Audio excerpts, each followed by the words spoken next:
পরিস্থিতি অনুকূল দক্ষিণবঙ্গে আগামী 4-5 দিনের মধ্যে ঢুকবে বর্ষা। 18 জুন থেকে 20 জুনের মধ্যে দক্ষিণ পশ্চিম মৌসুমী বায়ু দক্ষিণবঙ্গে প্রবেশ করতে পারে বলে অনুমান আবহাওয়া বিজ্ঞানীদের। ভারতের মৌসুম ভবন জানিয়েছে, আগামী 4-5 দিনের মধ্যে দক্ষিণ পশ্চিম মৌসুমী বায়ু উত্তরবঙ্গের বাকি অংশ এবং দক্ষিণবঙ্গের কিছু অংশে ঢুকে পড়বে। অর্থাৎ মঙ্গলবার থেকে বৃহস্পতিবারের মধ্যে আগামী সপ্তাহের মাঝামাঝি বর্ষা ঢোকার প্রবল সম্ভাবনা। হবিবুর রহমান বিশ্বাস, অধিকর্তা, আলিপুর আবহাওয়া দপ্তর। আবহাওয়া আপডেট কি বললেন দেখুন ভয়েস অফ পুরুলিয়ায়।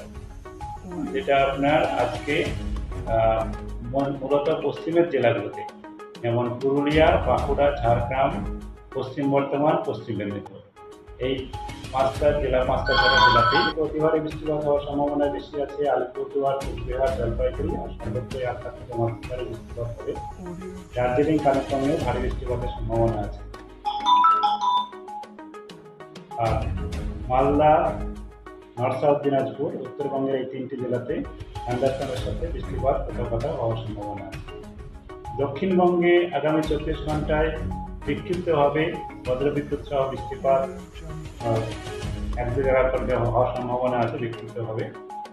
আর তাপপ্রবাহ পুরুলিয়া, বাঁকুড়া, ঝাড়গ্রাম, পশ্চিম মেদিনীপুর আর পশ্চিম বর্ধমান আজকে সম্ভাবনা বেশি। আর কাল থেকে তাপমাত্রা সামান্য একটু কমার সম্ভাবনা আছে। তাতে হট এবং হিউমিড সেটা ওই 5টা জেলাতে থাকার সম্ভাবনা রয়েছে।